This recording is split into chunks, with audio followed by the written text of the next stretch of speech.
Charles gave me crap the entire way. It's a heck of a drive from Incheon Wow. Airport to Seoul. The whole way there, he's like, "You were gonna go to jail."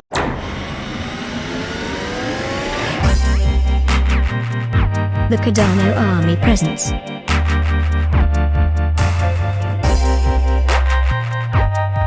What's Cooking? Featuring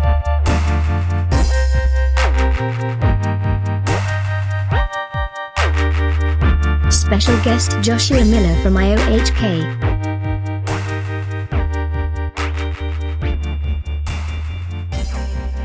Hello, everyone, and welcome to What's Cooking. Today we have a special guest with us, Joshua Miller from IOG. And of course, I have with me Justin and Mike from the Cardano Army. Hello, everyone. Nice having you all on. Mr. Josh, welcome to our show. It's a pleasure having you on, sir. If you don't mind, please tell us a little bit about your background and how you ended up touring the world with Cardano. Hey, sure. It's great to meet you guys. Like I said, I'm Josh Miller. I'm with IOG. I'm the commercial NFT business lead for all things in IOG. I didn't start out there. I actually started out in December 2017 as Charles Hoskinson's assistant. And just right off the bat, he threw me right into the wolves, told me, hey, you better get a passport. My first week there, and next thing I knew, middle of January, we were gone for 7 weeks. Was 11 countries, 13 cities. Wow. Just right off the bat, I learned. I was blessed by fire and thrown right into it, and just fell in love with it. Fell in love with what we were doing, Cardano, all around, all the amazing people we met, all the other partners and companies we met. I remember my first time meeting Emergo in Japan, to meeting up with the people at the foundation in Switzerland as well. Just learned my way around it and love what I do. Did that for a couple of years. Decided, one, I'd like to start a family, and two, just when NFTs were starting to catch on, I just raised the flag in IOG, like, hey, we got to start looking at these things. We got to get involved, and just been heading that up since. That's amazing. That's really cool to hear. When did you start with Charles, working with Charles right from the get-go with IOHK? Well, when I started in December 2017, it was really baptism by fire, getting a hold of Charles and all, because before that, he had been traveling a lot because the Cardano mainnet and everything had just been launched. The Bittrex launches just happened in September. So, along with any sort of launch that we've seen over the years, that there's a lot of press and media touring around. So he was around that. So it was very hard to get time with him, to talk to him, even to go through the interview process. So just from right there, he put me right to work. He's like, I need an assistant. Here's what you got. What can you do? And we just melded together so better because so well. Because he was just like, I need somebody that's that can do anything. I'm like, that's what I'm trained to do. Anything that can be done, I will. If I don't know, I will figure it out. Yeah, for sure. Before we get more into your line of work and what you do exactly with IOG, let me ask you, how do you relax or decompress from social media and screen time? I saw a tweet at some point that you made a few days ago, and that was really interesting. Yeah. To get away, I usually just go hang out with my family, hang out with my kids, because there's always something going on, and there's always that pull. Because I got addicted to Twitter because of Charles. He'd be sitting there where we're airport, in an Uber, whatever, and he'd be going through Twitter. So I got on Twitter, and it's trying to kick that addiction is harder than crack. But I try to get away with my family, spend time with them, play around with them. I even lightly introduce my family into what I do. I try to introduce them to the fun parts. So that's that tweet you saw where I'm playing with those NFTs with my kids. Because it's a cutie saurus, and it's pink, it's big. I can put it in AR. My daughter thinks it's hilarious, and my little baby girl, she tries to reach out and grab it. She'll look around my phone like, where is it? So it's a nice way to relax and try to unplug from these things, because crypto never sleeps. Cardano never sleeps. We're worldwide. So if I ever log on, there's messages. I've been tagged in God knows what. There's something going on in Slack. We've got new requests and emails, and as much as I want to hit them all, sometimes I've got to step away and remember, I'm human, and I've got people that count on me and depend on me that I got to be there for. Yeah, one thing that I think is interesting is it seems like there is a camaraderie, and it seems like there's an on-demand, round the clock demand in crypto. And I know that you are a veteran. I want to be very clear. It's a Army veteran, correct? I don't want to Yes, misspeak. U.S. Army. Yes. Okay, awesome. So how does that experience impact your work outlook in Cardano? Am I crazy for drawing a correlation there, or do you see No, some not at common all. skills? There's a lot of common skills with service members and veterans that get into a space like this where it's all go, no stop. You have to be incredibly resilient. Things have to just roll off your shoulders, no problem. You have to scope out what you can do, and you've also got to be able to adjust. As like in all military branches, we have our assigned duties and jobs that we get. Like I was originally a tanker. I was a tank gunner, and from there though, when I was in Iraq, they actually took away our tanks. So next thing I know, I'm infantry and kicking doors. So you have to be able to adjust.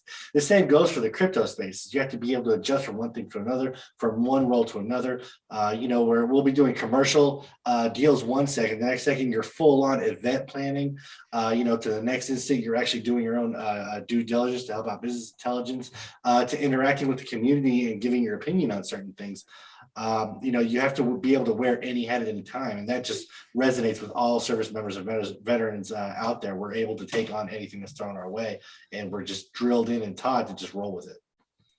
And to put this in context, what was the time span between your career in the military to the transition to Cardano? Was there a lot of space in between, or was it right out of the military, jumping right in with Charles touring the world? It was about 3.5 years. The first 3.5 years was more or less me coming back into the civilian world and deciding, what do I want to be when I grow up? And going back to school and things like that, and just kind of adapting to being in life out there. Learning corporate structure. It's a lot different than what I'm used to in the military structure. There's a different definition of professionalism. There's certain ways you can and cannot address yourself. There's HR rules. Oh yes. It was a little bit of time to transition and go, but some things that you take from the military are muscle memory. You're able to turn it on just like that. And that's what it was. And that's why I flourished. Since my time getting out of the military, I've worked at startups, small companies, fast paced, needing that guy that can, wear any hat and adapt and overcome. Because wherever I've been, I've always been known as the guy to call when you need to get something done. Mm-hmm. Wow. So you were overseas with the military, and then really only home for a few years, and then right back out again. Yeah. Wow. Incredible. Zia merchandise. Huh? So I had my Ergo shirt ordered, did not know that was your site, and then found out that was your site. So how did that all get started? Like, how did you get into merchandising? Is that we got? Man, that's a funny story. It was January or February of 2018. Charles comes up to me and says, I want to sell t-shirts. We don't see many t-shirts out there. We don't know where they come from, et cetera, et cetera. He's like, can you set up a t-shirt shop? I never set up a t-shirt shop, but I'm like, sure, I'll take a crack at it. So originally what we were going to do is we were going to set it up under IO. But it turns out when it comes to the shirts that you order, we were using drop shipping. And because of the way that the debits and everything worked, and you're constantly getting hit, the banks that were around at the time did not like that kind of activity. And accounting went nuts, and cards were locked up, and it was a nightmare. So Charles was like, just take this and run with it. But we just can't plug it into IO just because it's such it's driving the finance department crazy. So I did. And at first I labeled it as Crypto Supreme. Okay. And I was getting my feet wet, selling a couple shirts, just things that I could get. Yeah. Things that I could get, logos I could get my hands on, and then I started coming across like custom things. We were anticipating Shelly coming up, Byron, we're like, what's a cool thing to collect? Well, cryptocurrency, coins, right? Mm-hmm. So I started making the physical coins. The Byron one sold out. The Shelly one sold out. And then I've been working. I got them all. Yeah. So I've been working on tying NFTs to coins now. And that's after I went through a rebrand, just because there's so much going on with Crypto Supreme. I needed to do something about the name and what it was supplying as it was growing. Because, as you saw, I have Ergo on there. I've had Emergo. Actually, Emergo goes into my shop themselves and designs their own stuff. So as it's grown and expanded, then I did a rebrand of it, just something a little more classy than my take on Supreme. I mean, it was just fly by wire with how busy we were doing. It was the easiest to do at the time. So now I'm trying to tie physical assets to digital assets. So NFTs with coins. We did the first phase of that, really early stage with Gogan.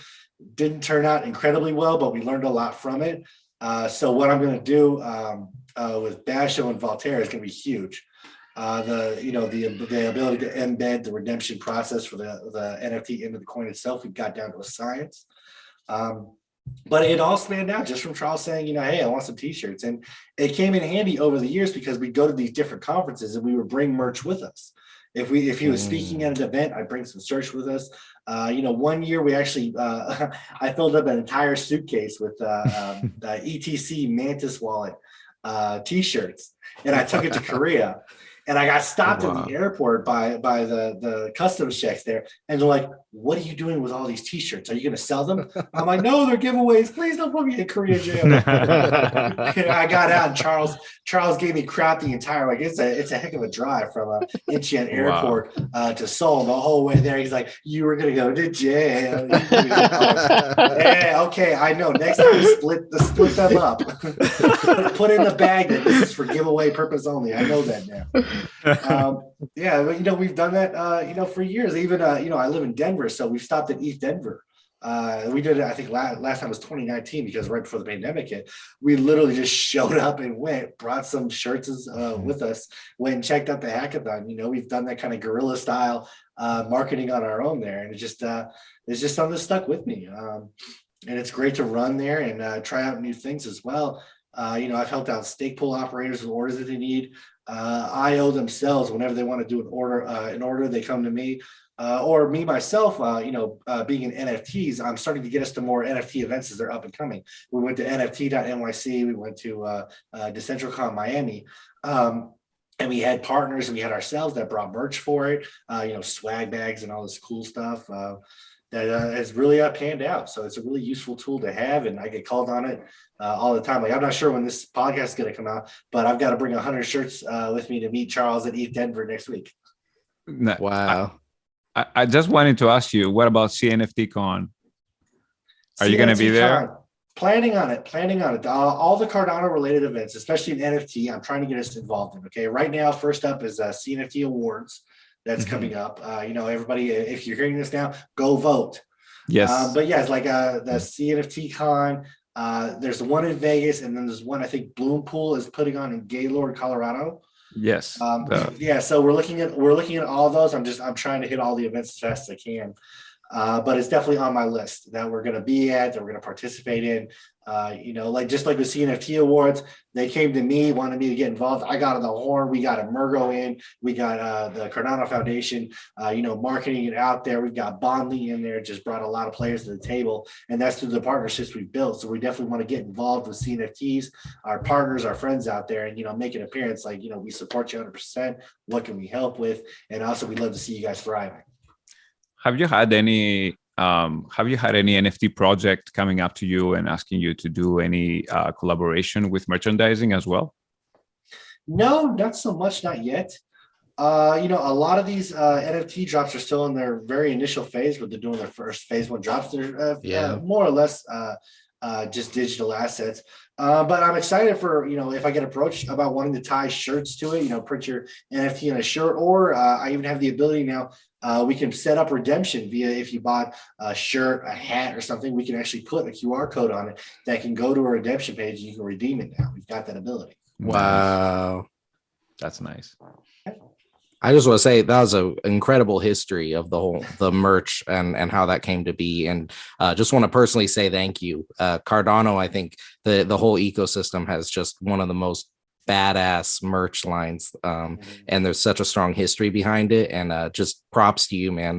It's such an important thing to make us feel like we got something cool, Yeah. Right. Especially my shop itself, it's not it more rotates around just official branding, like you're wearing here. But what I love to see all the other shops out there. I'm rooting for you guys that do the custom ones. Like, you got the Spaceman one, you got the funny pirate Cardano ones. Because I'm not a designer, so I pulled logos from our media files and press kits. So So I love to see creativity and people jumping on it. I think one General Zod owns a shop, and his stuff is hilarious and great. Yeah. We got you covered. You ever need us? No problem. I'll keep that in mind. Yeah, that's Yeah, we've been just doing it for a bunch of pools and everything. We've just been doing like local thing. Oh, there we go. Yeah, look at That's that. Yeah. See, that's awesome. I love the custom stuff like that. Yeah, Right? that's really what the Cardano Army's trying to do, is we're trying to put a lot of merch together along with strong design elements for smaller pools that are getting off the ground. So, but yeah, it's honestly even more impressive, Josh, that you're saying you don't have any type of design background really, or fashion background or anything like that you put together. I mean, you're a lot more successful than a lot of people that have probably made that their life's passion. So No, I just wouldn't by say successful. happenstance. The way I operate the store is the store is only designed to operate to fund itself. I never take profit from it. The coins didn't go to funding me. I've never taken a dime out of it. It literally just goes back into the Shopify subscription, the Printful subscription, and everything that's in there. But other than that, I built the store not to make a profit, but for what Charles and I were thinking was we wanted merch to be out there. That's why I love to see other shops getting up and running and doing all these things, because my shop is purely meant to run itself. But if a shop can help fund or market or any way, contribute to the community or stake pool operators, all that stuff, I'm more than happy to see it. And that's what I think is important in the community, and how one of the ways that I want to contribute to it as well is just exposure. I'm not trying to take a profit out of this. I have a great job. I love my life. And I'm just glad the shop itself can operate on its own, more or less. I only really get involved if there's custom stuff like coins. I've got to pack them, tape them, pray to God the delivery drivers don't steal them. But other than that, you're doing all that too. You're like physically packing this stuff up. Oh yeah. No, I take an envelope and I actually tape the whole thing. I put the coin in and I tape the whole thing, because what happened was when we first did the dayless coins, mailmen and stuff were actually tearing them open and taking the coin. Wow. Thinking it was Bitcoin. Oh, Yeah, I got a Bitcoin. I got a whole one. Yeah, so I mean, it was terrible. I get return orders of empty envelopes from all over the world. Japan, I felt terrible about Australia because it's already such a nightmare to ship that far anyway. It takes so long. And I get these empty envelopes, like, oh God. So I went and got industrial strength package tape, and I taped every single one all the way up, slapped the sticker on there, right on the back, do not touch. Wow. So personal story. And that's a funny one. I've got, obviously from Cardano Supreme, I had the mug, I had the T-shirt, I got the Byron Selly coins and the Gauguin one. But the funny thing is that at some point I ordered that T-shirt, that it was the baseball one, the 3/4 sleeve. Yeah. And I was so excited waiting for that, but it never came. So anyways, I was on Twitter and I'm like, oh damn, I will message Cardano Supreme and ask. So I'm like, I set up this is my order number, hey, I'm still waiting for this. Is anything is it coming? And in a timely manner, I got the response back, hey, thank you for your question, it's on the way. Long story short, when I wanted to invite you to our show here, I hit on on the message button so I can send you a DM, and I see that conversation popping, and I'm like, this is so cool. This is so cool that I can get to talk with Josh. That was behind actually Cardano Supreme. Like I was so excited about it. Well, I went to Miami for the Central Con. And so we had a couple of people there from CNFT. We had Patrick Tobler, a bunch of people from Mad and R and stuff. And I was talking to them. They're like, dude, you need to change your Twitter handle to just you. Okay, you're out here. We all know you and all that. But on Twitter, it would be a lot more valuable if you put yourself as you and people know that they're talking to actually you and not just a shop. I'm like, okay, I'll give it a try. And I did it. And it was like, I started getting someone who's, oh my God, oh, this is you. Oh. Yeah, that was definitely a big and nice change. Yeah. So a lot of people are still confused about a lot of people are still confused about Atala Prism. What is it and what isn't it? Can you explain that to us? Oh gosh, people have said so many things about Atala Prism. Atala Prism, let's get down to the bare basics. Atala is a suite of products. Atala Scan, Atala Track and Trace, and Atala Prism. Atala Prism is digital identity. Okay, that's where you hear when we hear about MOE, what we're doing with the Ministry of Education in Ethiopia. That's digital identities, straight up. That's where we talked about onboarding 5 million users, people able to put their digital identity on it, their credentials on it, their school records, their job records, something that, is endorsed by the Ministry of Education. So if an employer is going to look, or if anybody's going to look, the details and everything that's in this Atala Prism app is vouched for as authentic.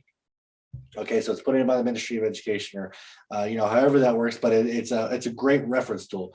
It's like the way around resume, where you can say, you went to X college, and everybody's like, what college is that? Or where you can say you were a forklift operator, right? But the company you were a forklift operator for went out of business. But if you've got that confirmed on Atala Prism, then that's automatically deemed authentic. So I don't have to try to get a hold of that company by, hey, did so-and-so hold a license? Could he do it, et cetera, et cetera. That's what Atala Prism is. All right, it's digital identity. And why do we push that around so much? Digital identity and onboarding people is about getting users onto Cardano. Okay, then from there, we're talking about all the different things you can do with it. Whether it's your resume, your education history, blah, blah, blah, blah, is that we want Atala Prism to be that system that's used, in that country, in that geographic, but we'd like to see it used all over the world. That's exactly what Prism is. I'm not sure about what all people have been saying Prism might be, because I haven't looked that much. But in a nutshell, when I'm doing my commercial part and something comes in for Prism, like I've talked to colleges, there's even one that kind of uses a digital identity thing. There's a couple of colleges down in Texas, I think Dallas, that actually do it. What it does is it says that the credentials from that university are transferable, because there's an agreement between them that they will use this blockchain system to vouch for each other's credit. They've been looked at by the American Education Council, et cetera, et cetera. And that's essentially our take on digital identity at this point with what we're doing with the MOE. Mm-hmm. Wow. That's very interesting. Yeah, thank you for clearing that up. I've been in quite a few different conversations, Twitter Spaces, things like that, where I have heard some confusion. So I think you framed that very nicely, and hopefully this is a nice resource that people can look back on for some clarity on that. I think at this point, the greatest correlation for people when they ask what will Atala Prism bring, just say we just hit 3 million users or 3 million active wallets on Cardano, right? The point of Prism is to add more people. Okay, that's the biggest selling point of it. It's a cheap per user count, but that's what the goal is. Because when we say we're adding 5 million people, 5 million in the scale of the world doesn't sound like a lot, but 5 million in the scale of we've just otherwise hit 3 million in Cardano, that's saying a lot. Yeah, that's explosive growth. Exactly. And how, like, what's the status of it right now? Like, do you have any lately updates that you could share with us? Like, how is this going? I don't have any lately updates. Majority of the work is with product, and I'm in commercial, and of course with the MOE that's run by John O'Connor, Director of Africa Operations.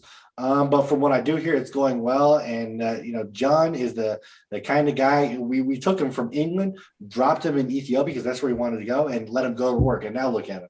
Ethiopia, Rwanda, Nigeria, he's all over the place. So, I think the best update I can be is, rest assured with John on the case, things are getting done. Yeah.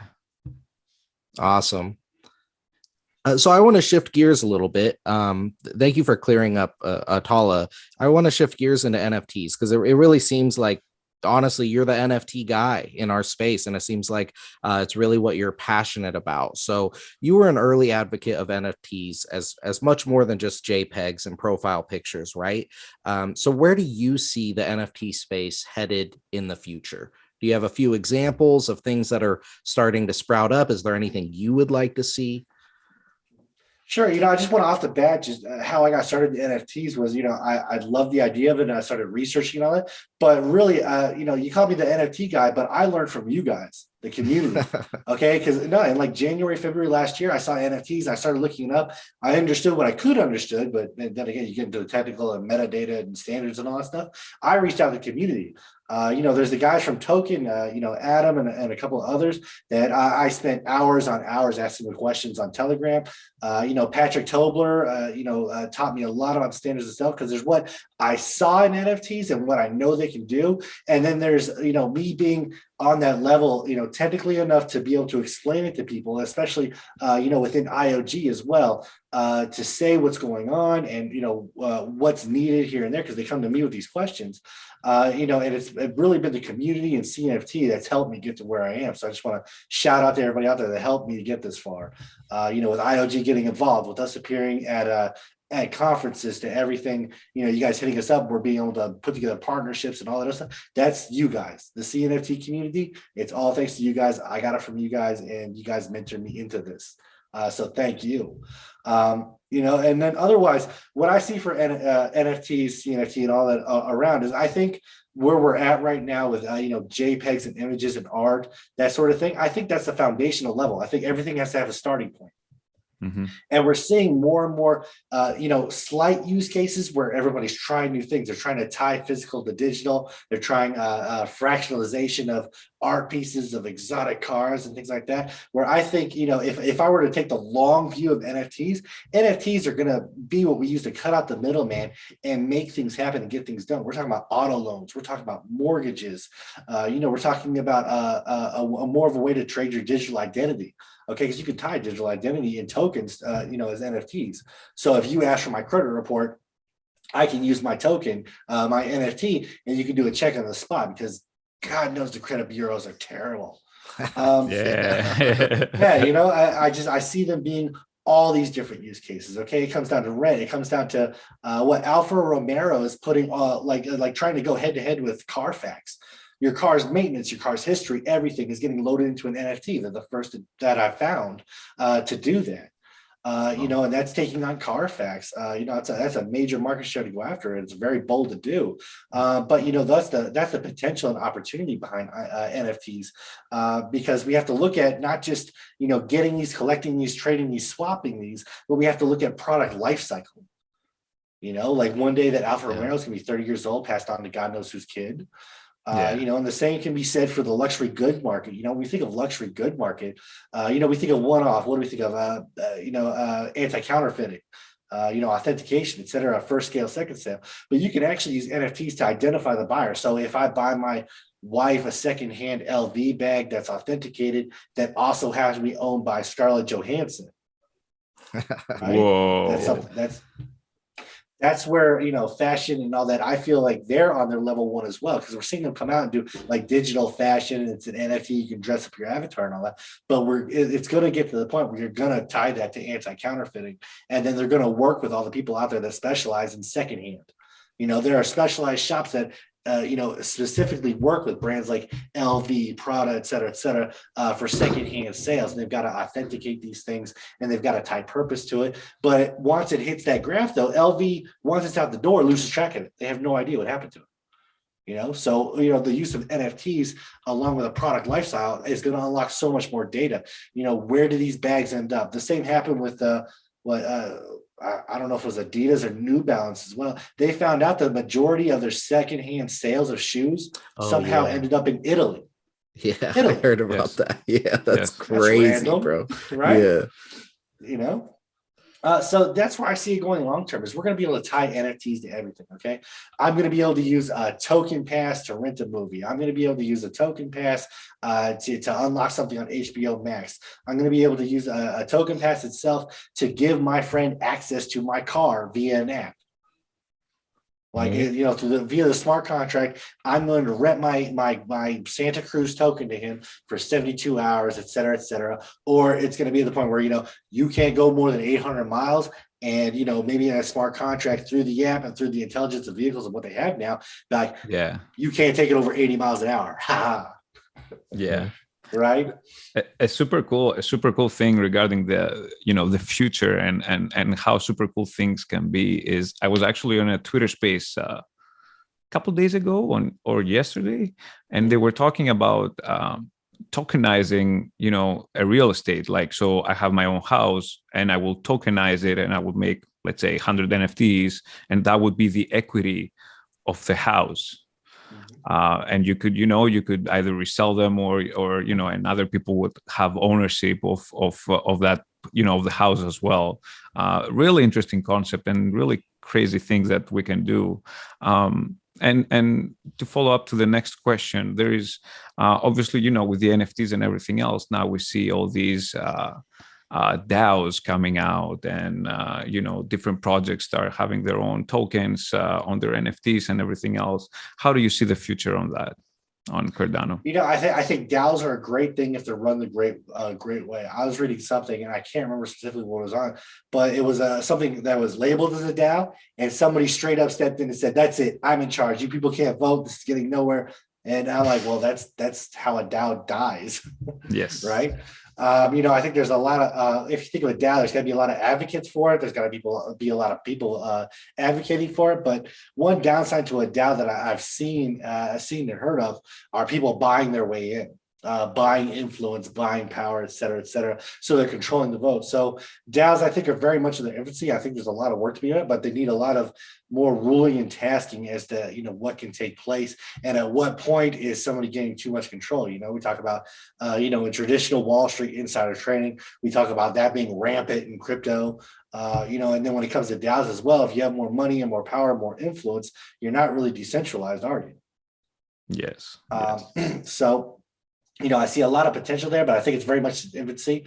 I think there's a lot of great hope for it. I think it's going to get there, but I think for now, whenever you come across a DAO, make sure you do your due diligence. Look into it, who started it, who's in it, and also get to know their persona as well.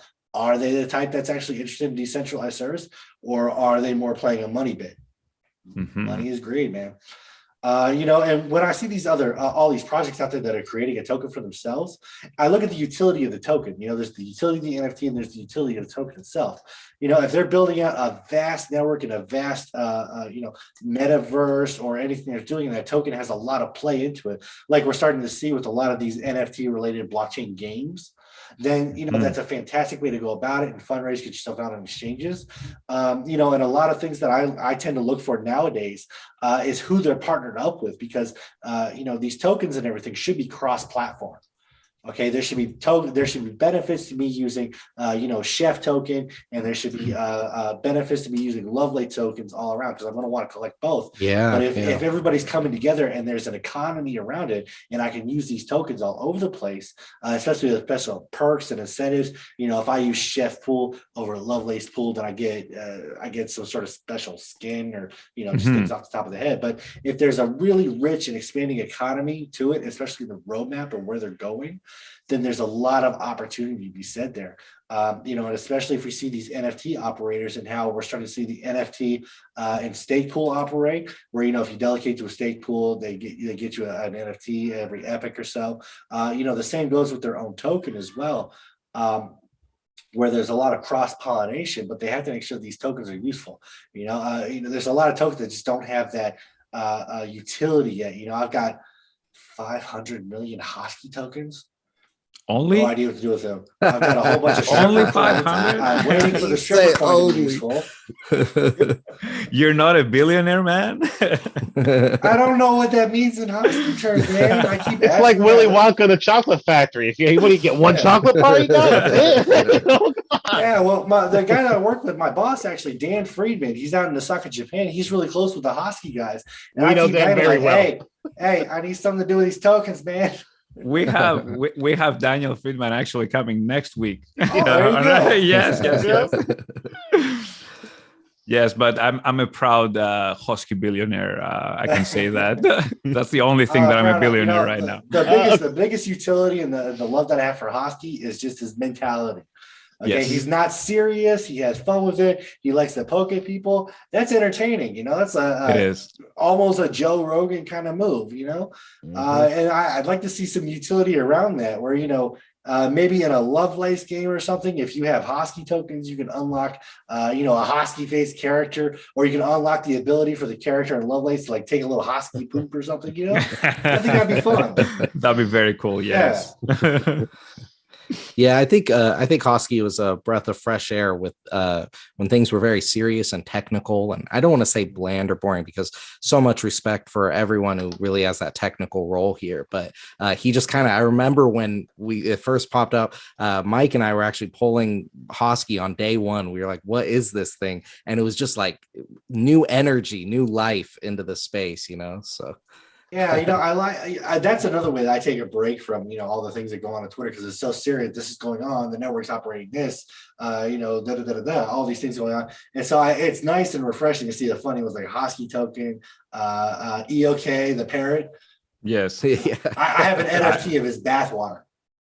Oh, do you? Wow. I He's didn't like, even hey, know do you that want an NFT of exists. my bathwater? I'm like, sure, all right. I used to delegate to Eye of the King right Yeah. before I start my own pool. Yes. Much Nice. respect. Very I very love good seeing the humor. funny guys out there bringing something very much needed to this space. A For sense of sure. humor.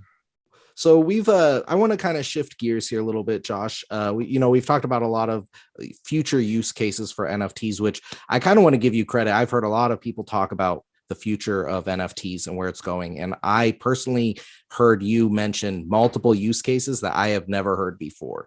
So you're definitely thinking outside of the box here. And I think whether you consider yourself a leader or not, I think you're a leader we deserve. And I love to see you embrace the role because I think that a lot of people could follow in your direction. Just hearing you speak, I think a lot of people would benefit hearing you speak about NFTs more because it's a very misunderstood space. And even just the few thoughts you shared here helped clarify a lot of things.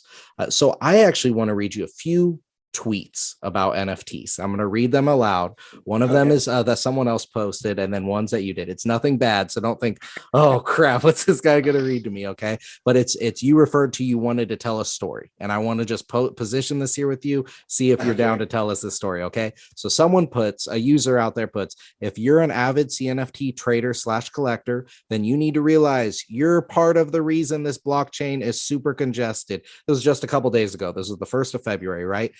They continue, IOHK never planned for 3 million NFTs to be on their blockchain within a year of them adding the capability. And when we edit this, I'll put the tweet up for everyone, right? But you reply, there's a funny story behind the scenes about when we looked at all the NFTs being minted. One day I'll tell it. Not to put you on the spot too much, but do you have that anecdote handy where maybe you'd like to share? Yeah, I do. I can tell you a little bit about it. Okay. It all goes back to the Cardano summit. Okay. As you guys know, we ended up doing collectibles that will be turned into NFTs when Terra Virtual comes online. Yes. Waiting on mine. And Yep. they're waiting. They're 90% done. I'm meeting. We with just them got next the week. email. Yep. And we've also, we might have a plan that's going to work for everybody to be able to redeem their entire collections. Everybody. Oh, nice. All right, so yeah, we're working on that hard, but it's coming soon. So anyway, back to the story. Okay, so we knew that NFT on Cardano was going to be an explosive growth. Okay, and we had seen that building and building and building. And when that tweet came along, it's funny because it came along at that time, because originally my chief marketing officer, the chief marketing officer at IOG, when he was planning the Cardano summit, he started engaging me about doing NFTs. He was off the wall. Him and Ben O'Hanlon, they wanted to do NFTs for everything.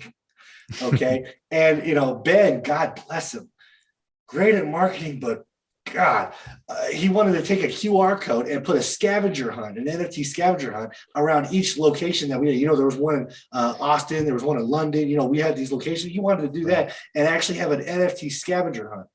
All right. Wow. So we did all the math for everything they're asking, because Adam in the virtual world, he wanted, an NFT there, an NFT under the walk, an NFT up in the tree, okay, everywhere. We did the math with how many people had signed up, and it was enough NFTs that when we took the number to Romain, the chief technical officer at IOG, when we took the number to him and was like, what do you think of this? Romain was like, no, just no. What do you, no. It's like, if you dare try to mint that many at a time, no blockchain could survive that. I mean, it was ridiculous. It was like a couple of million on top of a couple of million. Then you had time differences. I mean, we're talking, we would have congested the entire network way after the summit was done. It was like if the summit ended in October 1st or right before October, it would still be locked up from Cardano Summit NFTs today. Oh, if wow. Adam had got his way, if Romain hadn't stepped in and be like, no, hell no. And just Adam and I, it came full around because we were at the summit and we saw how many people were there. And then we got the numbers back from what we had narrowed it down to. The guys, we're talking just alone, there were 13,600 registrations of Terra Virtua, over 65,000 collectibles that have to be minted into NFTs. And Adam and I just looked at it like, we dumbed this idea down a lot. And it was still, Wow. it's a hit. It's a hit. And we had dumbed this idea. We brought way down, but it was still such a big hit. We're like, God, oh my God, if we had gone forward with the original plan, yeah. So it's just that came out and it reminded me of that. I talk to Adam all the time. I'm like, hey, remember when you and I had that stupid idea? I gotta say, it was actually great because it made us talk to everyone because we had our laptops at the NYC summit. Mm-hmm. So because we had laptops, a lot of people didn't bring theirs. They were like, hey, what is that? Oh, it's these. And we're walking around. We were letting other people walk around as our little guy, finding NFTs. So much fun. I never even got a chance to play with the virtual world. I was at the summit running around like a chick with his head cut off because I had speakers there. I had performers there. So I never got to play in the virtual world. But, luckily with everything that had gone on and seeing the interaction, I can't wait to see what we do next with that virtual world. I'm trying to see if we can do something to help out with the CNFT events that are going on. Maybe, somehow contribute with our virtual world or something like that. But it's just, ideas right now. That would be very cool to do. Wouldn't it? Yeah. That'd be very cool. Yes. Oh, Adam loves that thing. Adam, oh man, when we were working with the people to design it, it was his baby. The trees had to be a certain way, and the leaves had to be a certain way, and he wanted the grass to be like something out of Breath of the Wild. It would. I was expecting to have, to even have some skills and, kind of fly, have wings or, for certain seconds, like all the MMORPG. There were some crazy ideas that were cut. Yeah. There were some crazy ideas that were cut in the end, but I think flying and like special power up abilities, I think that was food for thought, Oh yeah, I'm sure he's already got a list. For Romain, yeah. Poor Romain, the crazy ideas we come to him with, because he's working he helped work on that. He's been my go-to guy, when it comes to bouncing NFT ideas on him. He's also working on crypto bisons. I was going to ask about that. Yeah, the guy hears crazy ideas all day long, and he's just like, tell us about the crypto bison, please. If you don't mind, give us whatever you can share, because I'm not sure, because I know it's still in the works, but tell us a little bit about bisons, it comes from, I don't know if you guys heard this, but back in the day, Charles bought the rights to a game. I can't remember what it's called, League of Legends or Legend of Valor. The Legends of Valor. Yes. And he loved that game, right? So when things started getting started, Romain actually has a background in video games. Oh, wow. So I don't exactly know how the idea and team came together, but I just know that when I was pulled into it was when they were talking about making NFTs in it and doing all these fun things with it. It comes down to, it's going to have algorithmic music. It's going to have battle. It's like a next stage Guitar Hero. Yes. Yeah. You're not playing the guitar, but you're making your bisons play these guitars and these instruments. It's making algorithm music you're producing yourself, and it's also how can we NFT these stuff? Wow. And then we of course with Charles involved, it went down the rabbit hole. How can we tie these to Charles Bison in Wyoming, and what breeding mechanisms are we going to have? And it's just evolved and evolved and evolved. And Romain, he's a great sport with it. He runs with it. They're doing very well. Development wise and all that. I think they put a little trailer out at some point. But I've actually gotten to play a little alpha of it. Very basic, bare bones, but it's really entertaining to see. It's different. It's kind of like something you would, if you had split screen, you kind of play it on the side, and on the other side you check your email. So it's a fun game that's coming, and they're spinning up. The history of it's been fun. And of course, at IOG, we actually, the crypto bisons is why IOG is like, we need an innovation department, because we've now gone from, we're also, developing blockchain solutions, Cardano, and now we're doing blockchain games. Okay, Charles wants to do this. Okay, let's do it. Let's figure it out. Wow. But the game is a lot of fun, and the team behind it. Okay, it's Remain, and it started off with just these team of students in university in France. And these kids are just so talented. I mean, honestly, I wish we had sent these kids to go work on Halo. Maybe we would have gotten it Oh sooner. wow. Yeah, they're good. I love talking with them, and they're young and they're just so vibrant, and they haven't had the life sucked out of them by crypto yet. So they're very excited about it. Their project management's on point. Their graphic and detail is just crazy. I've never seen shading and texturing like that. You'd swear to God it was like an army of 100 of them that worked on, the last Zelda game or something. It's wow. Wow. And they're very creative with what they do. Just taking the bison self, dressing the bison up. We've talked about having. I mean, we're not doing this without permission. I just have to say that. But if you want to do like a Gene Simmons face on the bison, things like that. Yeah. So it's really interactive and it's really research driven, looking at all the other blockchain based and NFT games out there, like Axie Infinity. There's another one that's Ethereum based, was like space, and you go and you mine these asteroids and you get resources. Really interesting stuff. Wow. And Super cool. We've learned a lot from those. So I think as more things come forward on this game, I would definitely be looking forward to it, because we've taken lessons from everything we're putting into this game. Wow. What's your opinion on the audio CNFTs? Have you had any interactions with them at all? Have you checked? I actually did the ZZ Top audio ones. Where it's just a garage session. I think there's a lot of potential to it. I think they're just scratching the surface. As you've probably seen, we haven't seen music completely dive in. Sure, we've got ones like Project Noom and all, where they're up and coming artists and all that stuff, but big names and big brands haven't exactly touched that yet. Like, just one thing I'd like to see, just because this person is such an NFT enthusiast, is I'd like to see Paris Hilton actually NFT her sets. She used to DJ. I'm not sure she DJs anymore, but I'm sure she can get her hands on the records or the tracks or anything she did, especially DJing at Coachella. I would love to see these guys take their sets and take their songs and stuff like that and NFT them, not just for a royalty perspective, but also with the up and coming technology that we're seeing with platforms that are coming up that are meant to be user and creator dashboards. Yes. To be able to track where your NFTs are going or how often they're used, because we're talking, this is the next stage of evolution where you're going to see not only royalties for artists and all stuff, but you're going to see some things that even Spotify can't do. Okay, yes, like Spotify gives you a nice round number of how many are played, but wouldn't it be nice to know if you could open up a track and maybe within these NFTs there's a way to have these dashboards watch for what's played the most. Is it the vocals? Is it a drum solo, a bass solo? For me, is it the part in the dance song where the drop hits? I love hearing that over and over. Right, it'd be cool, for artists to get in this sort of thing. And I think we're just scratching the surface.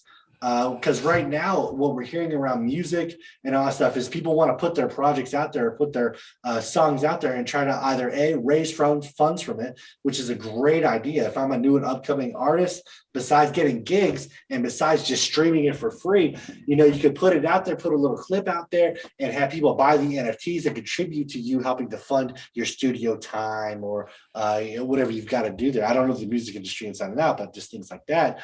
And it's just scratching the surface on that. And then what we hear from Spotify is, my God, my song's got to get played 100,000 times for me to make $1.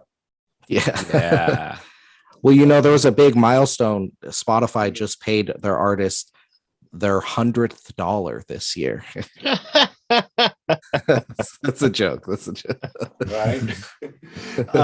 So yeah, we see that a lot. And projects like Project Numenal have the ability and are getting to the point where we're going to see digital music players that are cycling through NFTs, and you can make that purchase, rent, contribute to, fundraise, things like that. And I think we're very much on the cusp of the verse, because I'm seeing it pop up more and more, music and NFTs. I'm seeing it come up more and more and more. And it just reminds me of what we saw right before the bust, right before the first burst last year, right? We saw art NFTs getting away. It wasn't even exactly Beeple that set it all off. Things were already building up and happening. We were hearing, you know, this person's going to NFT this stuff. This person's put out some soul out there bought a couple $1 million crypto punk, and we just saw it coming more and more and more. And everyone's like, here we go, and then there it went. Yeah. So I think music and film is coming. Awesome. Big time. Now, I'm actually glad that you spoke about, you know, some NFTs that might be on other networks and stuff too, you know, other blockchains, because I was really wondering your opinion about the title CNFT. Do you think it's good to use the word, the title CNFT as opposed to NFT, or do you think we should be, because I'm hearing a lot of people on both sides of this debate, or do you think we should just say, no, we're just NFTs, just as good as anyone else? You don't have to distinctly say it's a Cardano NFT versus a Ethereum NFT. What do you think about that? To me, I think that CNFT is purely a marketing thing. Okay, you don't see ENFT, you don't see SNFT because they don't need that. When we think about Ethereum NFTs, they're past that point because they've got Beeple, they've got Eminem, they've got Paris, they've got all these things that are on it. So the people aren't looking at the underlying blockchain as much as they're looking at the artist, designer, creator. Okay, and we're not quite at that point with CNFT. Things are still coming together. Okay, so a CNFT is a great tagline. It's a great naming to it. Is it necessary down the road? Maybe so much for like crypto related people where blockchain matters. But for, the basic people out there, like I see on Instagram stories all the time, these people that are just happen to have heard of Shiba Inu and they invested in it, that heard of NFT and they went and bought some cute one with the plushy ears. They don't care what network it's on. They don't. Solana shut down. Ethereum gas prices. They care about the gas price a little bit, but let's be real here. It's not that they're going, oh, why is it doing this? Let me look at the L1. Oh, that's why. No, We're talking about people. Okay. And when we talk about people, if you want to distinguish yourself as a brand and how you stand out, that's where the tagline CNFT comes from. Because when you say CNFT, then we talk about being carbon negative. We talk about eco-friendly. We talk about how native assets are a bit different from your standard NFTs. We talk about the specialties of stand out with it that only resonate with certain people. Okay. With certain brands. So if I were to go out and I was to talk to a brand, I would say CNFT to distinguish myself from what they know. Okay, so if I say NFT, they'll be like, oh yeah, that Vitalik chain, or they could be like, oh, that VC funded chain I read about the other day. No, I'm CNFT, and let me tell you why CNFT is different. It's a sales pitch. Yeah, right? It's a sales pitch. But when we're talking about overall in the world from a consumer perspective, it doesn't matter. I don't care if they're a Solana fan. I don't care if they're an Ethereum fan. For me personally, I love CNFT. I love everybody, but it's not the only one I look at. Okay, I look at Ethereum NFTs. Yeah, right, I look at Solana NFTs, of course. I look at XRP ones, and I look at XRP ones because I've got friends, that are designers and stuff for XRP NFTs. Do I care about XRP? No.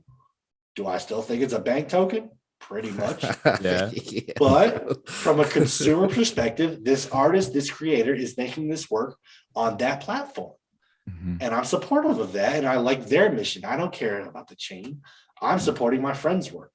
I don't care about what chain it's on. Believe me, they put the Millennium Falcon, Star Wars, Star Trek, they put that on an NFT. Chain is out the window. Okay, right? Yeah, bro. Right? Yeah, come on. For sure. And then besides that, just with CNFT, it's great for branding around Cardano. It's what it needs right now.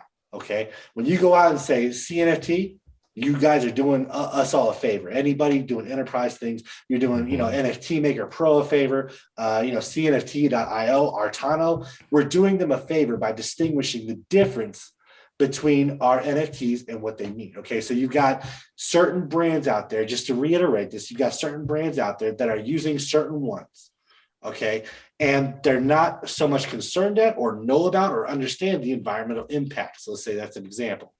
Okay, so one of these days they're going to wake up to it and be like, oh gosh, this one, this is not good energy-wise, and we're getting torn apart from it because people are going to figure this out.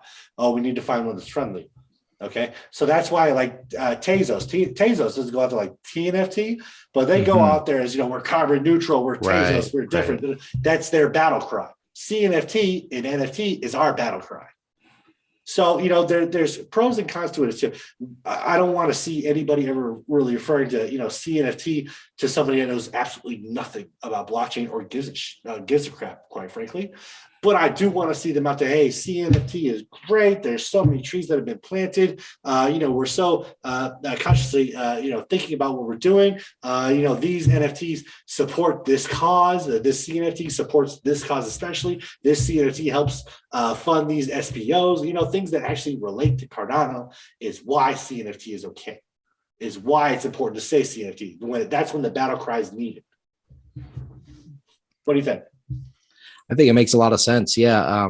I think from what you're saying, kind of the spirit of your message that I'm taking away is that eventually we may grow to the point where we're so dominant in the market share here that we don't need the C. But right now, I think it's important that it creates alignment and awareness. And especially, I do think there's a lot of misunderstandings. The carbon emissions and that how it ties into the NFTs is what I hear non-crypto people, which is the majority of the world, right? I hear them use that argument most often. It's the FUD term of the year, I think, with 2022. It's creeping in. It's because they construe the proof of work and Bitcoin and its energy consumption, and somehow think that there's Bitcoin NFTs. Yeah, right. So that's why a statement like CNFT is needed. And, you got to understand too, CNFT is young. We're not on DApp radar yet. We're not on these you see it all the time where they'll show stats about NFTs, highest selling of all, and Cardano is left completely out. Yeah. Right. Young Ada. Okay. Yeah, exactly. Yeah. So that's where the battle cry comes in handy. It's something that it rallies everybody to. You put hashtag CNFT and I will get plenty of supporters. Right. Yeah. So of all the options you had, why Cardano? Why Cardano? How I was recruited into Cardano was they actually found me. I had not been in crypto. I knew of Bitcoin, but they found me. And what really stuck to me was, one, they were seeking somebody with a veteran background because we have a high tolerance for stress, and working with Charles can be stressful. Wow. It's hard. That, and, why Cardano was just meeting all the people into it. There's a lot of passion. Every day I wake up passionate and excited about my job. That's rare. That's rare. Yeah. I loved what I did in the Army. I've loved what I've done in startups, but how often do you hear people go, "Oh, thank God it's Friday," or "I just don't want to go to work anymore," or "Can I just call in dead?" Or, talking to your friends are like, "Man, if my job wasn't such a good paycheck, I swear to God, I'd slap my boss and just walk." But with Cardano and the people, it's not just work-based. I'm not stuck in a cubicle for one. My nose isn't stuck in just files and all that. I get to interact. The people I work with are visionaries. They're only in this because they're passionate. Okay, I talk to my buddies in PM that are passionate. My guys in business intelligence that are just passionate. My guys in commercial that are just passionate. And we're all allowed to just take ideas and run with it as well. This whole NFT thing in IOG, I took and ran with it. And they let me do it. That's the awesome part. Working with Charles, whatever crazy idea we had, we ran with it. That was so cool. I mean, God, the story behind Yoroi itself. Yoroi actually started out as Icarus. Okay, and Charles is like, I want to do a light wallet. I'm like, dude, we're traveling for like the next 6 weeks. How are you gonna do this? He's like, watch this. And he called up one of his PMs, like, yo, yeah, I want to do a light wallet. Okay, get to it. 6 weeks later, Icarus. Wow. And then we gave it over to Emergo, and Emergo did their thing, and boom, Yoroi. You had the Yoroi light wallet. And that's how awesome things are around here. Just like, you got a good idea? Okay, go for it. And it's passion out there. It's the fact that, when you're in most companies, you're on your own. You've got the product to sell, you've got the thing to build and all that stuff. But with Cardano and what I see a lot in the crypto space is there's a lot of collaboration. I can work with you Yes. community Yes. guys. I can work with stake pool operators. I can work with NFT maker. I've worked with Artano on things, marketplaces. I get to interact with different people that are all passionate about what they do, whether it's NFTs, whether it's digital identity, whether it's authentication, whether it's DeFi, RealFi. I deal with all these people. I learn all these different things. Like, one of our people works in Impact, Dr. Mahela. I'm sorry if you see this, Mahela. I cannot remember how to pronounce your last name. But she runs Impact, and she is passionate about blockchains changing lives. Okay, she talks to colleges, governments, university organizations, medical, all these, and she's so passionate. She's so good at. You can hear it every time. This person wakes up, breathing this air, and you feed off the energy, because whenever you're having a bad day, you can always find the good, especially in this community, the Cardano community. Whether it's watching people, their startup come off the ground, Sunday swap and all that. Don't ask me about the drama. Yeah. Whether it's things getting off the ground, or whether it's, Rick said something and everybody's giving him a hard time for being Rick.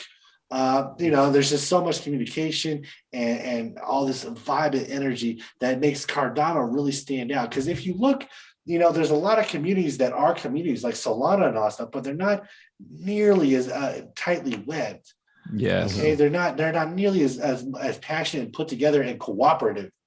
I've met a lot of people in Solana, and I've been in a lot of communities where they're very strong and they have the same mission idea, but you can very easily light a match to that powder cake.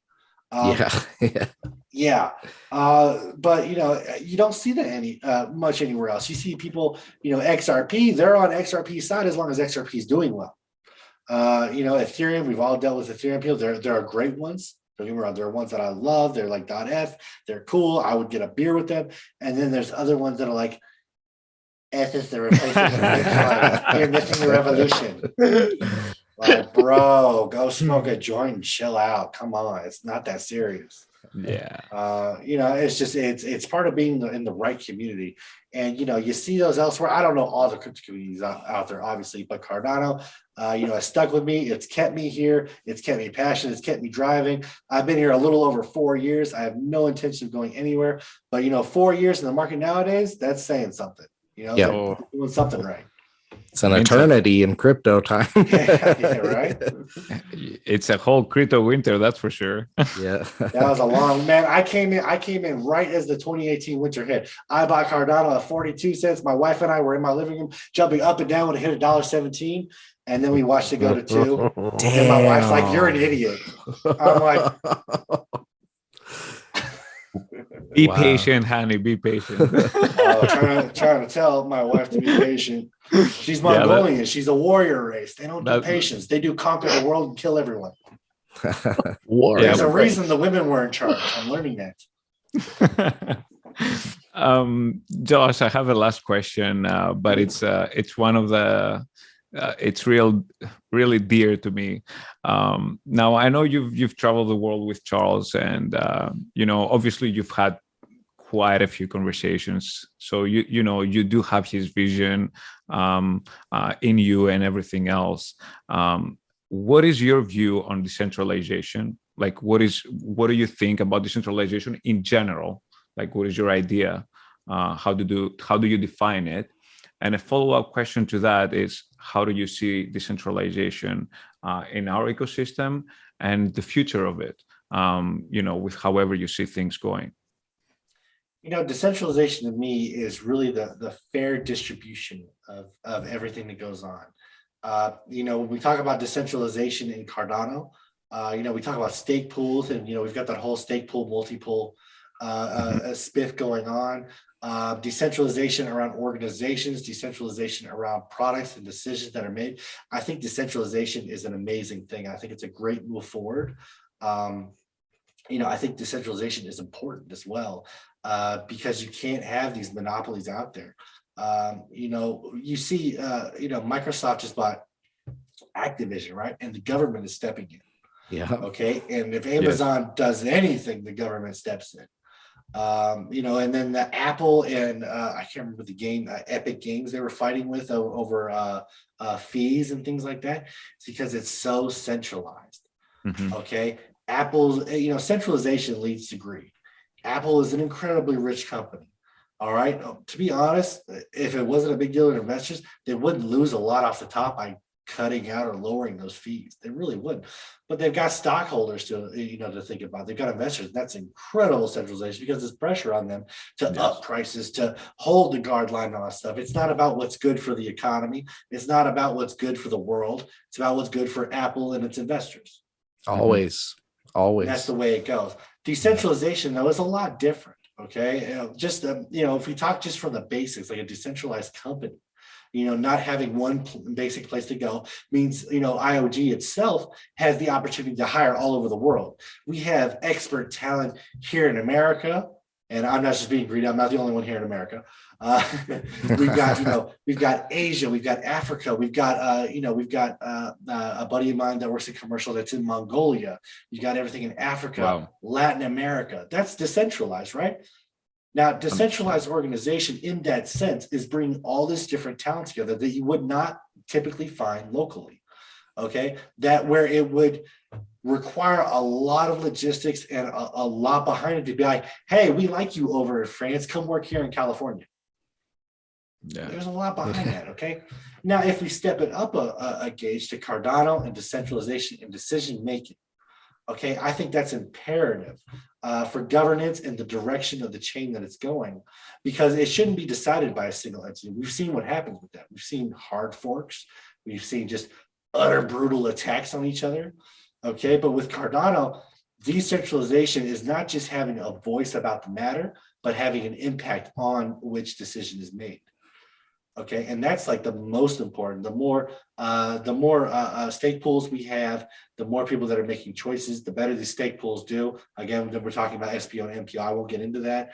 But we're talking about the distribution and governance of it all. Look at Project Catalyst itself. It's had explosive growth, right? And things are you could say a little centralized to get these ideas in there, but once they're in there, they run free. Right. We've got people that are on Twitter saying, vote for my thing and I'll give you stuff. And we've got, white papers on there, and we've got this and that and all these different opportunities and categories that we've never seen before. We're seeing people taking actual interest in this because they're contributing to this. That vote is a contribution of the Treasury. That's via decentralization.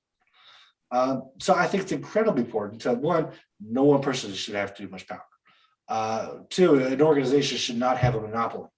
Should not. Three, there always has to be that guy. I don't know if I heard the story originally in Israel, or if I finally recognized it when I watched World War Z, or if it was vice versa. But there's a story about there 9 guys on a council, and no matter what the 8 guys decide, the 9th guy has to be the one that suggests an alternative. Okay, that's the great part of decentralization. We have all these crazy ideas, like partners I'm working with now. I've made some suggestions. My technical consultant, Jera, made some suggestions to it. And then the third outside party guy that we're using said, no, here's how we got to do it. And we're like, oh, we didn't think of that. That's a great idea. Yeah. Decentralization. Yeah.